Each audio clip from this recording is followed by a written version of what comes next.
บายดีเด้อทุกคนคลิปนี้เอามาประตูไซคลิปนี้ พักเวียได้มานี่มันย่างลีนอยู่เขตประตูไซเดี๋ยวขึ้นเทิงพุ่นแล้วมานี่ตอนนี้บ่ได้ขึ้นโดนเติบแล้วมานี่มาขึ้นมี FC เพิ่นขอมาอยู่ทุกคนว่าให้ขึ้นส่วนประตูไซมุมสูงให้เบิ่งหน่อยเด้อเขาก็โดนเนาะเดือนนึงพักเวียก2เทื่อทุกคนเดี๋ยวคลิปนี้สิพาขึ้นเบิ่งเนาะเขาบ่ได้เนี่ยบ่ได้เอาหมวกเบอร์ขึ้นมาไว้มันแดดร้อนรถล้างผ้าหน้าก็เที่ยวหลายไปมาเนาะนักท่องเที่ยวเนี่ยก็สังเกตเห็นมีหลายอยู่นะคือบรรยากาศสดได้ทุกคนพาเลาะพาเที่ยวพาเบิ่งพาชมโดนเขาก็จังมาเรื่อยๆ เดี๋ยวขึ้นเทิงดูนี่โอ้เบื้องนั่นก็นักท่องเที่ยวเป็นอย่างไรอยู่เนาะเดี๋ยวพาขึ้นเทิงดูซื้อปีขึ้นเนาะคนลาวประมาณ 5,000 กีบอยู่เราเห็นสังเกตเบิ่งก็มีคนอยู่เบิ่ง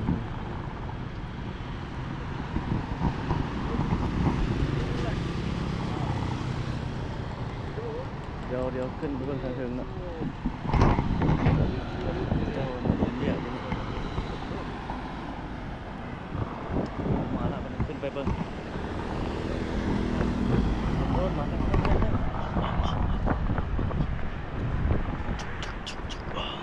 โอ้นี่BRTเพิ่นแล่นอยู่ทางนั้นทุกคนเหลืองๆตื้อบรรยากาศสดๆอยู่สวนประตูไซเวียงจันทร์บ้านเรามาอัปเดตให้ได้เบิ่งได้ชมร้านขายน้ำเนี่ยเขาเจ้าก็มาขายไว้เนาะนี่อยู่เบื้องนั้นเป็นทางไปทางงอนนี่เขาสามารถขี่รถนั้นไปได้เขาสิไปพุ่นเลยทางงอนพุ่นเลยมื้อนี้ไปบนหนองเสื่อมพุ่นนะเดี๋ยวมาเลาะนี่ก่อนเนาะเปิดอยู่นี่คลิปนึงแล้วจึงสิไปพุ่นแล้วจึงสิถ่ายให้ทุกท่านได้เบิ่งนักท่องเที่ยวก็บ่ปานใดเนาะมันยังอันนั้นตอนแรงหลายนะตอนสวยนี่ก็มีอยู่นี่คือว่าผู้ใดจะขึ้นถึงนี่เขาคือเขาเว้าอะไรต้องมาแต่ตอนสวยแบบนี้ถ้าเอาอันนั้นนี่ 4-5 โมงแรกมันจะปิดแล้วเบี้ยที่มันมาจุ๊บจอดขึ้นไปเถอะโอ้ตัวนกตัวเจียยังเห็นเลยมันเฮ็ดห่อให้ทางเงี้ยเลยตัวละครหลายขึ้นไปถึงก็ได้นักท่องเที่ยวหลาย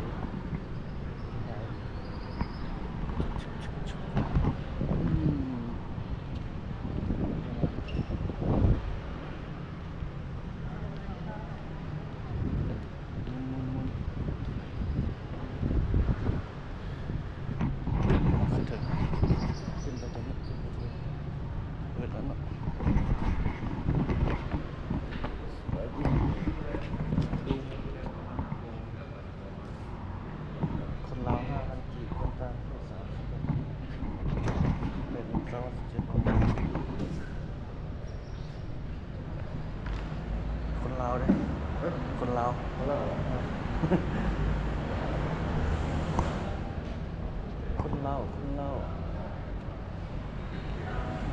วลาเปิดปิดต้องถูกเสียใจไปใส่ตัวไปเลยโดนกับติดครับ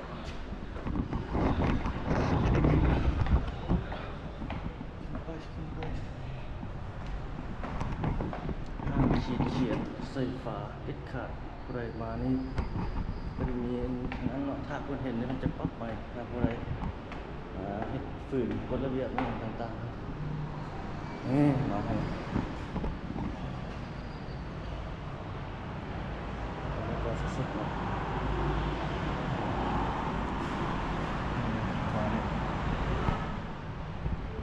ที่เอาขึ้นมาลุงเป็นนักท่องเที่ยวยังหลายอยู่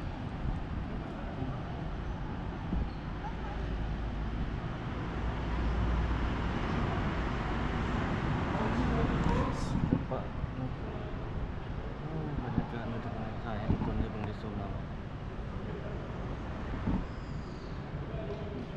บางคนบางท่านก็ไม่ได้มาบางคนบางท่านก็มาเลยอยู่แล้ว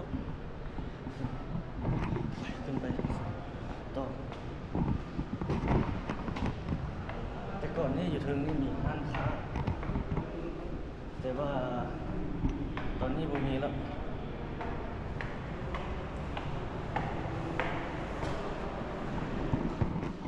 นี่จะเป็นพุทธรูปโกจะสมัยเก่าข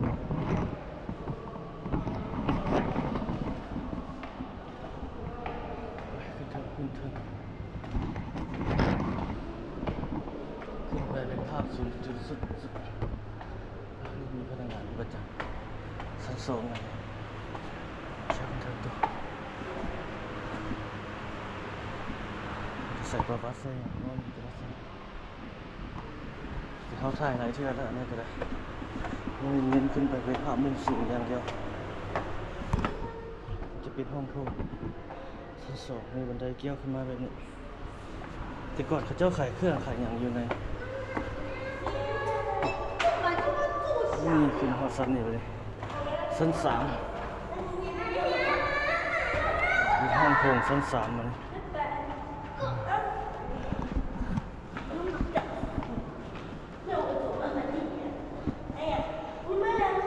นี่คือกระใสศิลปะ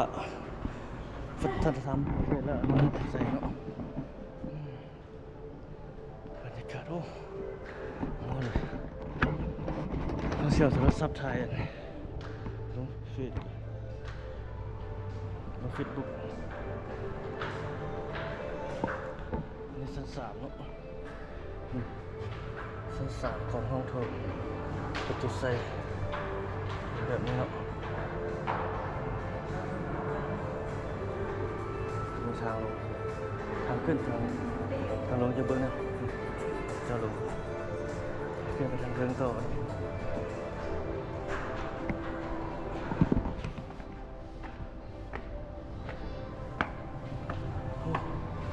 ันไดขึ้นมาจะเป็นแบบนี้เลย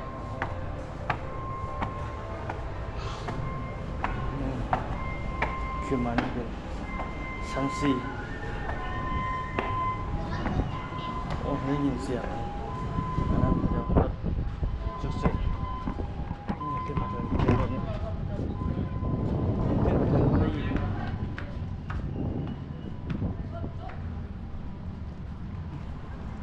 เอาเรียกมัน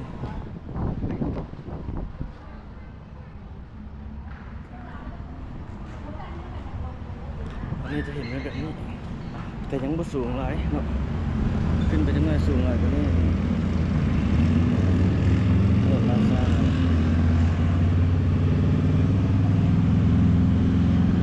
การสุด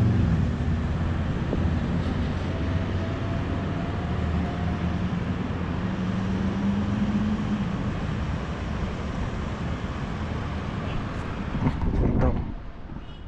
เพื่อนเห็นเขาเห็นนักท่องเที่ยวอยู่ด้วย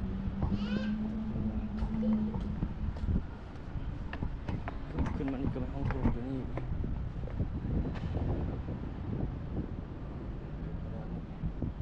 ขึ้นไปทางนี้เบื้องนั้นจะเป็นถนนน้ำจะเป็นถนนไปฝั่งภูมิหารเนาะเบื้องนี้ไปฝั่งภูมิหารเบื้องเขาถ่ายเมื่อกี้เบื้องนี้จะเป็นเบื้องถนนลัดสร้างทางนี้จะเป็นเขต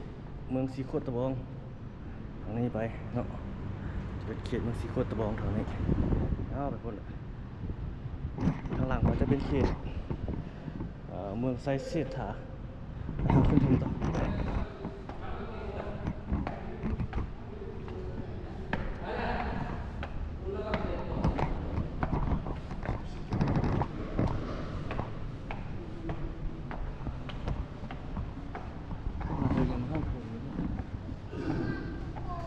สั้นที่6เนาะธรรมดามี7สั้นกลับไว้แต่ก่อนนี้ขึ้นไปได้แต่ก่อนแต่ว่าตอนนี้ปิด7สั้นสามารถขึ้นได้ขึ้น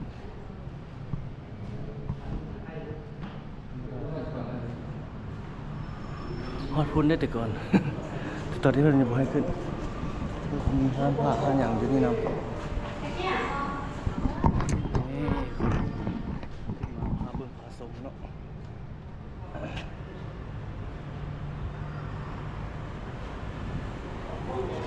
รยากาศสดๆทุกคนเลยมาถ่ายให้ได้เบิ่งได้ชมครับแสงประตูไซอันนี้เป็นเขตเซ็นเตอร์เขตนี้เซ็นเตอร์ทางนี้จะเป็นเขตบนถนนใกล้ซอยพรหมวิหารทางนี้ทางรูปนี่เป็นแรงเพราะอะไรเพิ่นเปิดมันผูกก็เปิดต้นสวยเดี๋ยวตัวในใจคือกันครับเขาลืมอ่านป้ายตัวเพิ่นเขียนใส่เมื่อกี้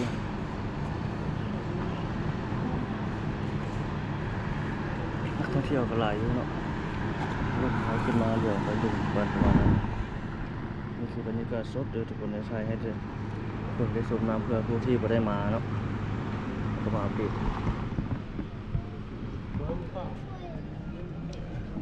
รอพระบักทางนี้ปะนี้จุดนั้นก็เขาก็ขึ้นไปได้ที่การทางนะแต่ว่าเพิ่นปิดตัวนี้ขึ้นบ่ได้โอ้มีอ่างน้ำโอ้ฝ่ายมีชิมมันโน่นนี่เขตเมืองสิโคตะบองสักเจียงไปทางนี้ตึกหลายๆทางนี้สักเจียงอยู่ตรงนี้ตัวนี้เป็นเขตตรงนาโซกตรงนี้ตึกที่เขาเบิ่งเห็นไปเขาไปถ่ายเรื่อยๆเลยตัวนี้มี2 ตึกอยู่ครับทางนี้อีกวันเขาก็มาเรื่อยๆเดี๋ยวคนมาถ่ายอัปเดตให้ได้เบิ่งได้ชมนะเดือนกันบ้านเราในปี 2026ถ่ายให้ประชาชนได้เห็นได้ชมบางคนบางท่านก็โอ้สู้ขึ้นมาเนาะบางคนบางท่านก็มารอดแต่ทางนุ่ม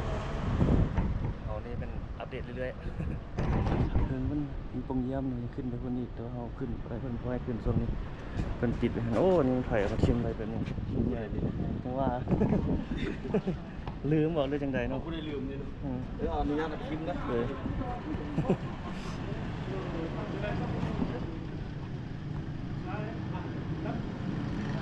นี่แหละ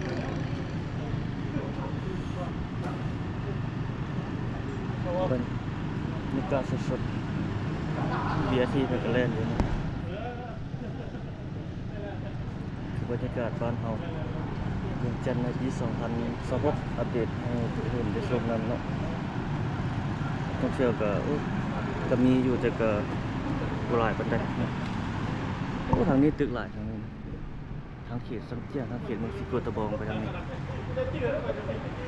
กำลังขึ้นมาเรื่อยๆเลย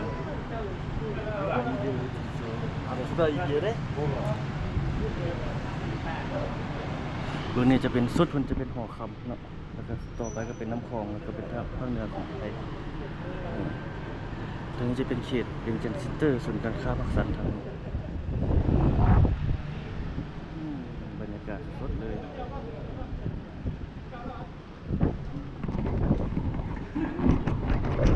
ปี2026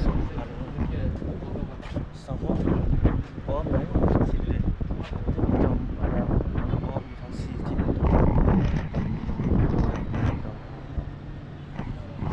เดี๋ยวนี่เขาจะเอาโทรศัพท์ซูมให้ทุกคนได้เบิ่งแบบนี้เนาะกี่เฮาใส่อัน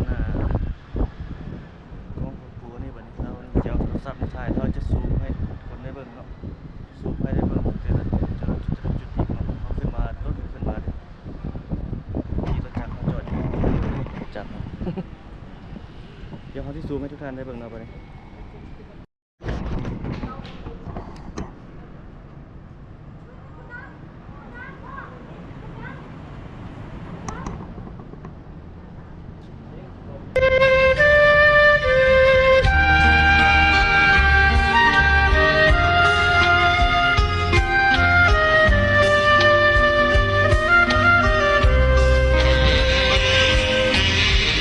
โอ้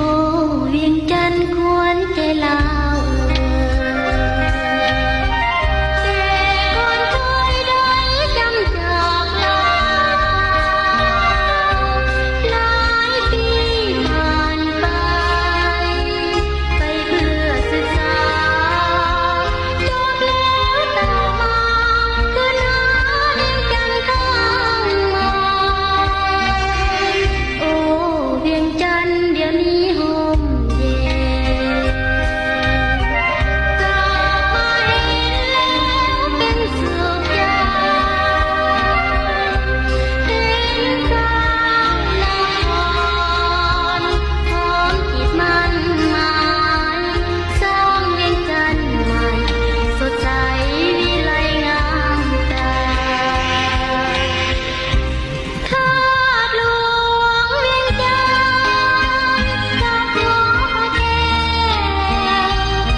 เวียงจันทร์ควรจะเยี่ยมบอกให้คิดไล่ล่าเวียงจันทร์ First door de vogel uitgepoept. Wat is dat? Kijk, voor je de business op een lijst.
โอเคแล้ววันนี้ทุกคนลงไปร่มต่อวันนี้เอากระถ่ายเอาโทรศัพท์ถ่ายดูให้ทุกคนได้ลงหลายพุ่มหลายเจแล้วเนาะไปลงไปทางร่มก่อนนี่พุ่นแหละมันจะไปพุ่นแหละแต่ว่าบนฟ้าคือตกแล้วบ่ฝนเนาะไปต่อ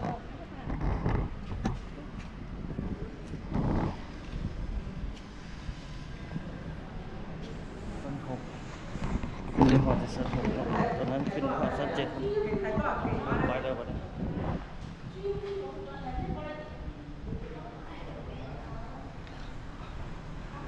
หลายอยู่เนาะนักท่องเที่ยวทั้งคนลาวเขาแล้วก็คนต่างประเทศถึงต้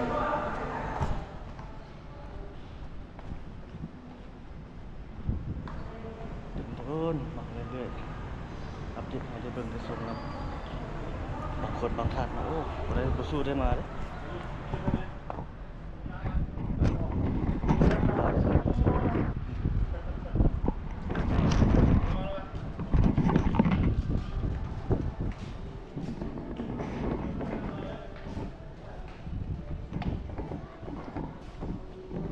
ลงมานี่ก็มีเจอห้องโถง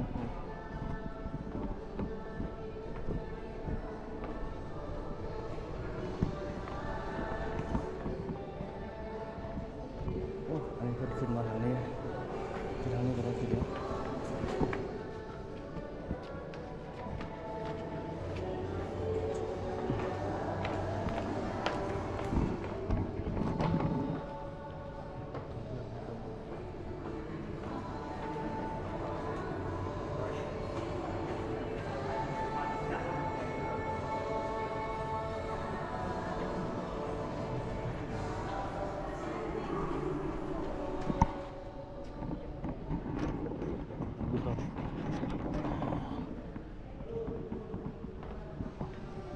มาทางโลกก็ยังมี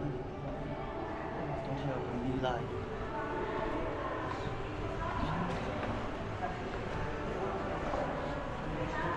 จะเอาไว้ประวัติไว้อย่างเขียนใส่คล้ายคือเดี๋ยวอันนี้จะเป็นตอนเพิ่นนะครับสร้างเป็นอิฐ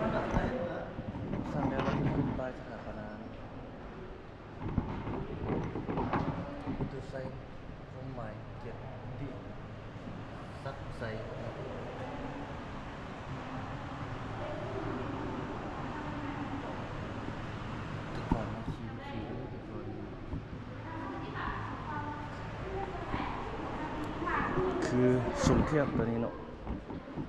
สุ่มเทียบความแตกต่างประตูไซลาวและฝรั่งเศส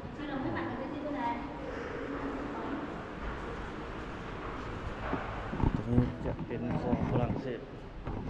จะเป็นแบบนี้จะมีจอมเนาะของเราเขามีจอม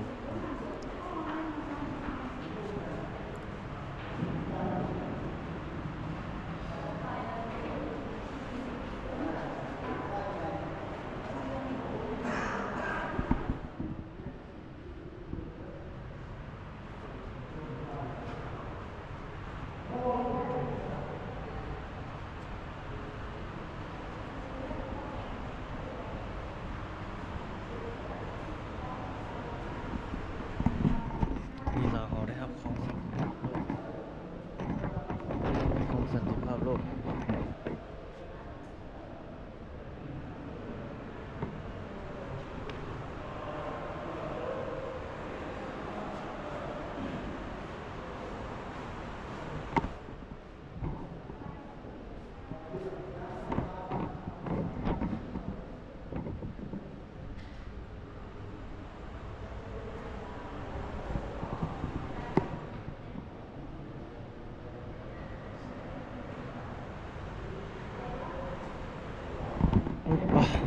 ประมาณนี้เลยก่อนลงไปตอนนี้ก็มีประวัติอันนี้คือกัน35วันที่ไซส์หน้าของการปฏิบัติเรา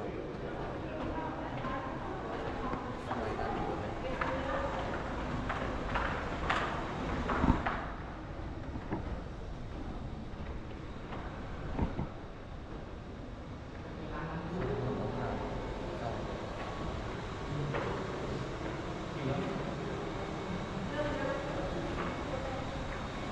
เก่าๆสมัยนั้น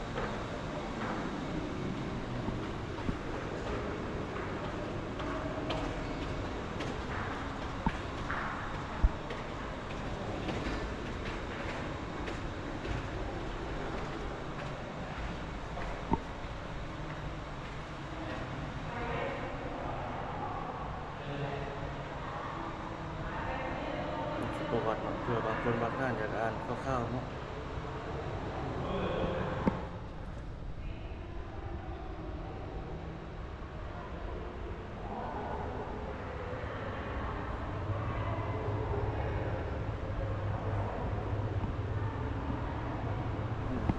ของภาษาลาวเนาะภาษาลาวที่สุดแล้วนี่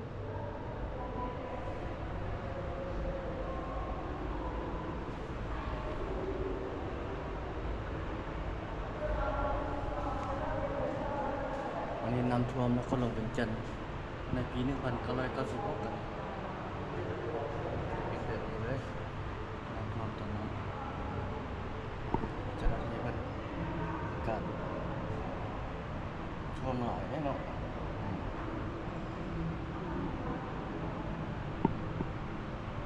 เขตตลาดเศร้ามีน้ำคลองอันนี้นี่น่าจะเป็นถนนลาดสร้างเป็นสนามบินสากลวัดไตรครับ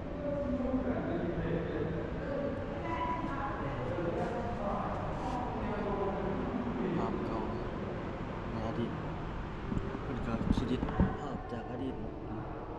เพื่อนมีเพจอยู่ภาพจากอดีตมีเพจภาพจากอดีตเพจภาพจากอดีตจะมีรูปเก่าหลายเป็นเฟซบุ๊กไปลงไปแล้วบัดนี้วันเติบโอ้ไฟกล้องตรงนี้เหลือ9%ลงไปต่อ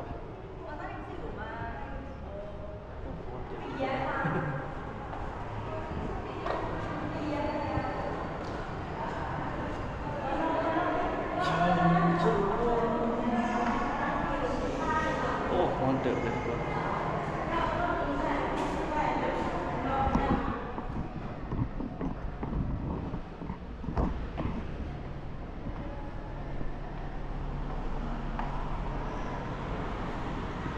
ก็มีอย่างครบเนาะโอเค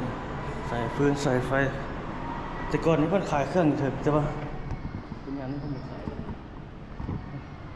นซื้อปีเพิ่นอยู่ข้างหน้า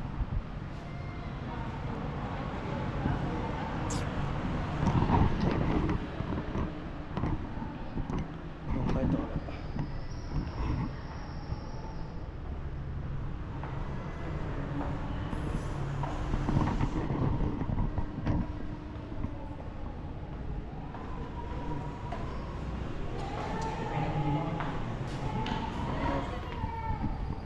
โอ้ลมเย็น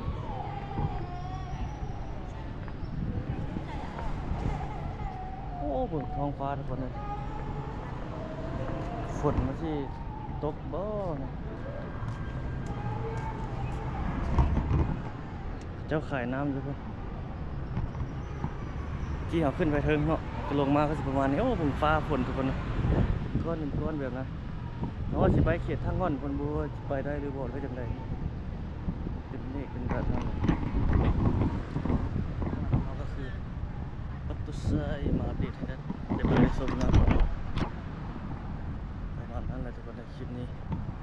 ขึ้นประตูไซให้ทุกคนได้เบิ่ง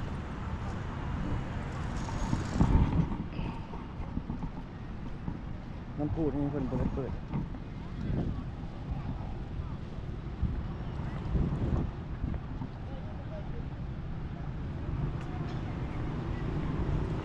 โอ้น้ำนี่ใสดีขนาดบ่ได้เปิด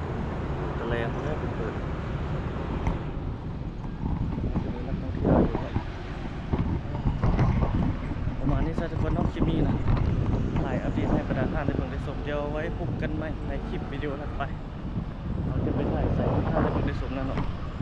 รถมาหลายๆนะกันใหม่ทุกคนนะคลิปนี้ขอกล่าวคำว่าสบายดี